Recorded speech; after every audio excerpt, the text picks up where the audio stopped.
Okie dokie. This is a tale where love defies death, betrayal sparks a quest for justice, and the eternal battle between good and evil unfolds in ancient Egypt. The myth is Osiris. It's a story that has been told for generations. We're going to talk about this legendary saga. We're going to trace Osiris's journey from a revered king to the ruler of the underworld and uncover the legacy he left behind. It was a time of peace and prosperity, with Osiris reigning as the beloved king of Egypt. Osiris, known for his wisdom and benevolence, brought civilization, culture, and law to his people. Under his rule, Egypt flourished and was revered by all who lived within his kingdom. Osiris's reign marked a golden age in Egyptian history. He taught his people the art of agriculture, turning barren lands into fertile lands. And under his guidance, the Nile's annual floods were harnessed to irrigate crops. This ensured bountiful harvests that could sustain the growing population. And with his introduction of agricultural techniques, it transformed Egypt into a land of plenty, where hunger and scarcity became things of the past. Beyond his contributions to agriculture, Osiris was also a lawgiver. He established a code of laws that promoted justice and order, bringing stability to a land that had once been plagued by chaos. His legal reforms ensured that disputes were settled fairly, and his judgments were respected by all. Through his wise and just governance, Osiris created a society where people could live in harmony and security. His wisdom extended to the realm of spirituality as well. He introduced religious practices that honored the gods and fostered a sense of community among the people. Temples were built and rituals were established, allowing the Egyptians to express their devotion and seek divine guidance. Osiris himself was seen as a bridge between the mortal world and the divine. His piety inspired others to follow his example. His cultural impact was profound. Art and architecture flourished under his patronage. Grand monuments and intricate carvings celebrating the glory of Egypt and its divine king were created. Music, poetry, and literature thrived, reflecting the richness of the society he helped build. Osiris's influence permeated every aspect of life, leaving a lasting legacy that would be remembered for generations. Osiris's success and popularity did not come without its challenges. His benevolent rule and adoration of his subjects sowed the seeds of envy and resentment in the heart of his brother Set. As Osiris continued to lead Egypt into an era of unprecedented prosperity, dark clouds of jealousy began to gather, setting the stage for a dramatic, tragic turn of events. The people of Egypt looked to Osiris not just as a king, but as a savior who transformed their world. His reign was a testament to the power of wisdom, justice, and compassion. Not everyone was pleased with Osiris's success. His brother Set harbored deep jealousy and resentment. Set, the god of chaos, storms, and the desert, felt overshadowed by Osiris's widespread acclaim and the love he received from their people. This envy festered within him, gradually turning into a dark and consuming rage. Their relationship deteriorated even further after Nephthys, Set's wife, disguised herself as Isis and seduced Osiris, becoming pregnant with the god Anubis. Set's anger drove him to concoct a sinister plan to usurp the throne and eliminate Osiris once and for all. Knowing that he needed to catch Osiris off guard to ensure his plan's success, Set commissioned the creation of a beautifully decorated coffin, crafted to Osiris's exact measurements. The coffin was an exquisite work of art, inlaid with gold and precious stones, designed to attract and intrigue the unsuspecting Osiris. With the coffin prepared, Set orchestrated a grand feast, inviting Osiris and many other guests to celebrate. The atmosphere was one of joy and festivity, filled with laughter, music, and the clinking of glasses. Set, hiding his true intentions behind a mask of brotherly affection, mingled with the guests, his mind constantly on the treacherous act he was about to commit. As the feast reached its peak, Set unveiled the magnificent coffin, presenting it as a gift. He declared that whoever fit perfectly inside the coffin could keep it. This announcement piqued the curiosity of the guests, who were eager to see who would be the lucky recipient.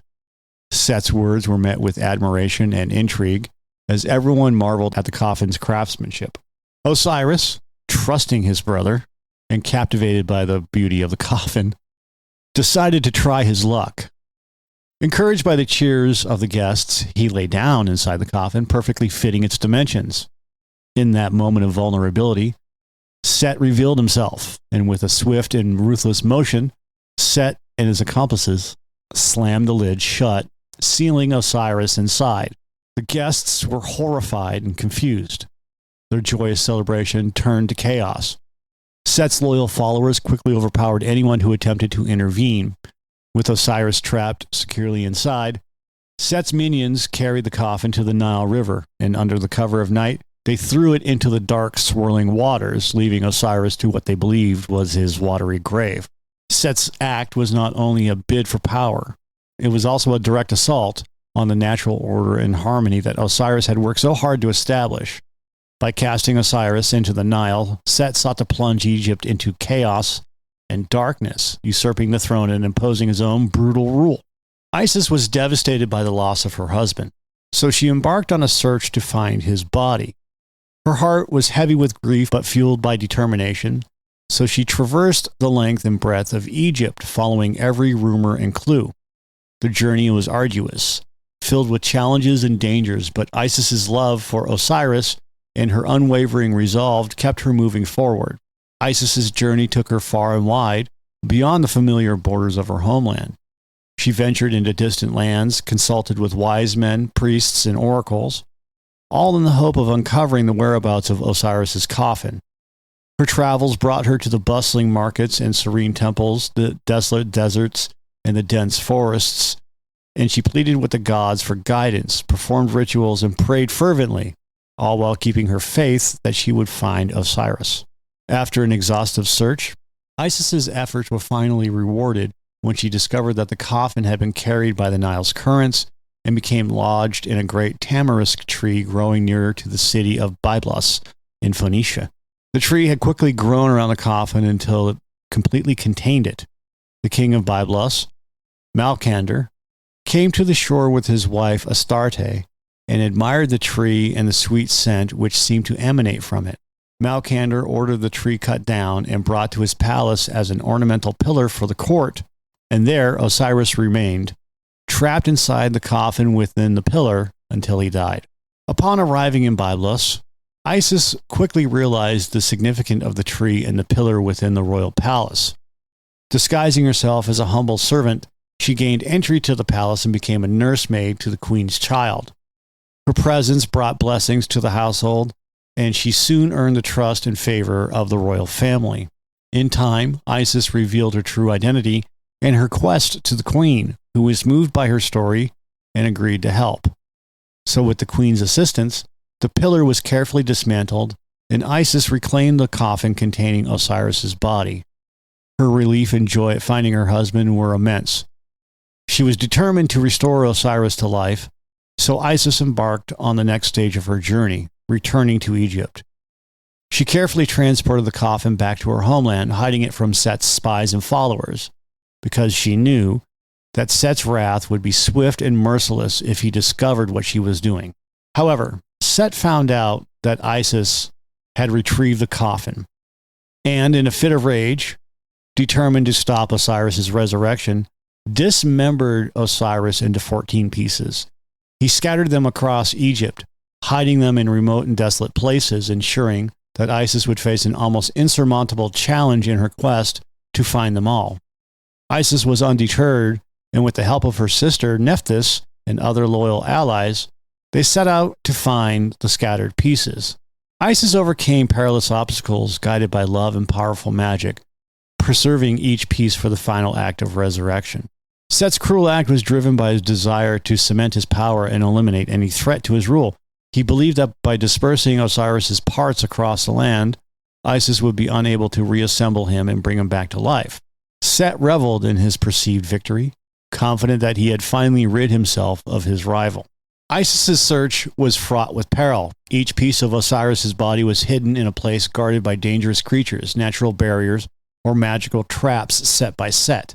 Guided by her unwavering love and powerful magic, Isis overcame each obstacle. She ventured into the darkest forests, crossed treacherous deserts, and braved the depths of the Nile, and her journey was a testament to her strength, resilience, and unyielding spirit. Isis began her journey in the dense forests of the Nile Delta. Guided by her magic and unwavering determination, she calmed the creatures guarding the very first piece, Osiris's heart, and retrieved it. Her search then led her to the vast Sahara Desert, where Osiris's left leg was buried beneath the scorching sands. Guided by visions and divine intervention, Isis braved the treacherous desert, her feet blistered and her body weary. She finally uncovered the leg. The search for Osiris's right arm brought Isis to the treacherous cliffs of the eastern desert. The arm was hidden in a cave guarded by a fierce serpent. Armed with powerful incantations, Isis confronted the serpent, emerging victorious and adding the arm to her collection. Osiris's head was hidden in the rugged northern mountains. Isis climbed the steep slopes, facing harsh winds and freezing temperatures, and she found the head in a hidden cave. The search for the right leg took Isis to the southern swamps, where it was hidden among thick reeds and murky waters. Navigating the treacherous terrain, she found the leg submerged in a bog. The left arm was hidden in a lush oasis in the western desert. Isis, guided by the whispers of the gods, followed the trail to the oasis, where she found the arm in a hidden grove guarded by mystical creatures. Osiris's torso was buried in the Valley of the Kings, a place of great spiritual significance. Isis performed rituals to gain access to the hidden tomb, where she found the torso protected by ancient spells. She broke the enchantments and retrieved the torso. The liver was hidden in the Fayum oasis, a fertile region known for its abundant wildlife. Isis was able to navigate the dense foliage and wild animals and eventually found the liver in a hidden cave. Osiris's stomach was hidden along the Red Sea coast, buried under layers of coral and rock. Isis dived into the depths, using her magic to breathe underwater and retrieve the stomach from its ocean grave. His intestines were buried deep in the western desert, a place of harsh conditions and dangerous creatures. Guided by divine visions, Isis found the intestines hidden in a remote cave. The spine was hidden in the Nile River itself, symbolizing Osiris's connection to the lifeblood of Egypt. Isis performed sacred rituals to part the waters and retrieve the spine from the riverbed. His ribs were scattered in the eastern marshlands, a place of thick reeds and treacherous waters. Isis used her magic to navigate the marshes and found the ribs hidden among the reeds. His hands were hidden in the Great Pyramid. Isis performed ancient rites to gain access to the hidden chamber and retrieve the hands. Unfortunately, the final piece, Osiris's phallus, was swallowed by a fish in the Nile. As she gathered each piece, Isis performed sacred rituals to preserve them, ensuring that they would be ready for the final act of resurrection. The journey took her to every corner of Egypt, and her perseverance became legendary among the people who saw in her the embodiment of devotion and hope. Obviously, the most challenging part of her quest was what I had just mentioned. Using her magical abilities, Isis created a replacement for the missing piece, demonstrating her resourcefulness and ingenuity. With all the pieces now collected, she prepared for the sacred ritual to bring Osiris back to life. In a secluded and sacred place, Isis, with Nephthys and other loyal followers, reassembled Osiris's body. She used her powerful magic and performed ancient rites, chanting incantations that called upon the gods for their aid. The air was thick with anticipation as the ritual progressed and the forces of the divine converged upon the scene. Through her unwavering faith and magical prowess, Isis succeeded in resurrecting Osiris, but he could not return to the mortal realm as before. Osiris was revived enough to fulfill his destiny as the ruler of the underworld. His resurrection was a triumph of love and devotion over death and chaos, a beacon of hope in the darkest of times. Osiris existed in a state between life and death, a divine being with the capacity to interact with the living world in limited ways. His resurrection was sufficient, however, to allow him to unite with Isis and conceive a son, Horus. This event was a testament to the enduring power of love and the relentless determination of Isis. Following the miraculous conception, Osiris underwent a transformation, assuming his new role as the ruler of the underworld. In this capacity, he presided over the realm of the dead, known as thwart. His duties involved judging the souls of the deceased and determining their fates in the afterlife. Osiris's wisdom, justice, and compassion made him the perfect arbiter in this sacred role. Osiris's presence in the thwart was both majestic and solemn. He was often depicted seated on a throne wearing the Atef crown, a white crown flanked by two ostrich feathers, symbolizing his authority and divine nature. In his hands, he held the crook and flail, traditional symbols of kingship and power. His serene and dignified appearance conveyed his role as a just and compassionate ruler. The process of judgment in thwart was a critical aspect of Osiris's duties. Upon entering the underworld, the souls of the deceased faced the Hall of Mot, where their hearts were weighed against the feather of Mot on the scales of justice. This pivotal moment determined their fate in the afterlife.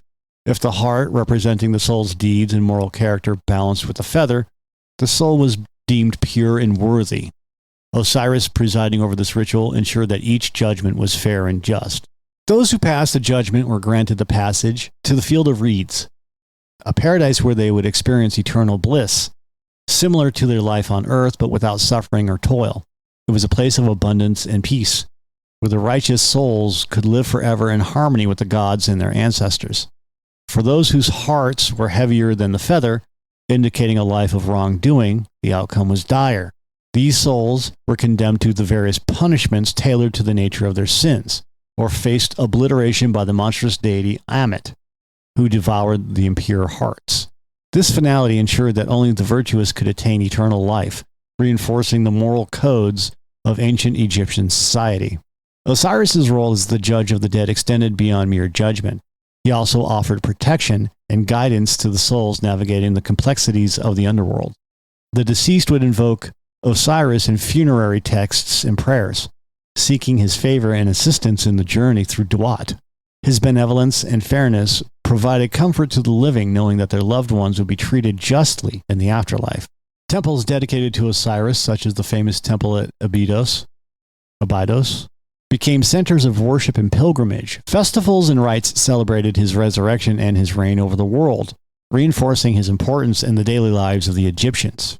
Isis gave birth to Horus. He was born in secrecy. He was nurtured by Isis in the safety of the marshes away from Set's watchful eyes. Isis dedicated herself to preparing Horus for his future role. She taught him the ways of the gods, instilled in him the principles of Mot, and trained him in the arts of war and leadership. From a young age, Horus showed signs of his divine heritage. His eyes glowed with a fierce determination. His heart burned with the desire to restore balance to the land. Under Isis's careful guidance, Horus learned to harness his innate abilities. Mastering both physical combat and magical prowess, Isis ensured that Horus understood the weight of his destiny, imbuing him with a sense of purpose and responsibility. As Horus grew, his training intensified. He practiced tirelessly with weapons, honing his skills with the spear and the bow. His agility and strength became legendary, matched only by his strategic mind. Isis also imparted to him the sacred knowledge of spells and rituals, ensuring that Horus could wield both martial and mystical power in his quest to defeat Set. During this period, Horus also forged alliances with other gods and powerful beings who supported his cause. He gained the loyalty of the god Thoth, who shared his wisdom and knowledge of the arcane arts. The falcon-headed god was also backed by the goddess Nephthys, his aunt, who along with Isis provided emotional and spiritual support. And when the time came, Horus, fully prepared and imbued with divine strength, stepped forward to challenge Set. The heavens and earth trembled as these two powerful gods faced off, each embodying the fundamental cosmic forces. Horus representing order, justice, and rightful kingship, and Set symbolizing chaos, destruction, and illegitimate power. The conflict between Horus and Set was marked by a series of epic battles that tested the limits of their strength, cunning, and resilience. Each confrontation was more intense than the last as the gods transformed into various creatures and wielded their immense powers to gain the upper hand. The battles were not confined to the physical realm. They also involved intricate strategies, magical duels, and divine interventions. One of the more notable clashes occurred in the great celestial arena, where Horus, with the head of a falcon and Set in the form of a monstrous beast, fought for dominance. The sky itself seemed to reflect their struggle with storms and celestial disturbances mirroring the chaos of their confrontation. Horus, with his keen insight and swift reflexes, matched Set's brute strength and ferocity blow for blow. Their battles also spilled over into the mortal world, affecting the lives of humans and the natural order. In one encounter, they fought as hippopotamuses in the Nile, their immense bodies churning the river into a frothy tempest. Villagers along the banks watched in awe and fear, aware that the outcome of this divine struggle would determine the fate of their land. Throughout these epic battles, Horus demonstrated not only physical prowess, but also exceptional wisdom and strategic acumen. He sought guidance from his mother Isis and other supportive deities like Thoth, the god of wisdom, and Hathor, the goddess of love and joy. Their counsel and support were instrumental in bolstering his resolve and providing him with the necessary tools and knowledge to confront Set. One of the key moments in their struggle was the infamous trial before the Assembly of Gods. Set and Horus presented their cases, each arguing their right to the throne of Egypt. The trial was a complex and prolonged affair, filled with debates, accusations, and divine testimonies. Isis, ever resourceful, played a pivotal role in ensuring that Horus's legitimacy was recognized, using her intelligence and charm to sway the god's opinion. Despite Set's cunning and relentless efforts to undermine Horus, the truth of Horus's rightful claim was not to be denied. The gods, led by Ra, ultimately ruled in favor of Horus. This divine verdict was a turning point, symbolizing the triumph of order and justice over chaos and treachery. Set was not one to concede defeat easily. Even after the judgment, he continued to challenge Horus, leading to one final climactic battle. The ultimate confrontation took place on the plains of Edfu, where Horus, imbued with the power of the gods and the righteousness of his cause, faced Set in a duel that would decide the future of Egypt once and for all. In this battle, Horus unleashed his full might with the strength of a warrior and the precision of a falcon. He struck Set down, defeating him decisively. Set's defeat was not just a personal loss, but a cosmic victory for the forces of order. Bound and exiled, Set was cast out to the barren deserts, far from the fertile lands of Egypt where he could no longer wreak havoc. Horus's triumph marked the end of a long and arduous struggle. He avenged his father's death, restored honor to Osiris's memory, and justice to the land. Ascending to the throne, Horus became the rightful king of Egypt, ushering in an era of peace and prosperity. His reign was characterized by adherence to Maat, the principle of truth and balance, ensuring that his rule was just and benevolent. That's all I got for today. I know it's probably a long one, but I appreciate you guys. Thank you very much for listening, and we'll see you in the next one.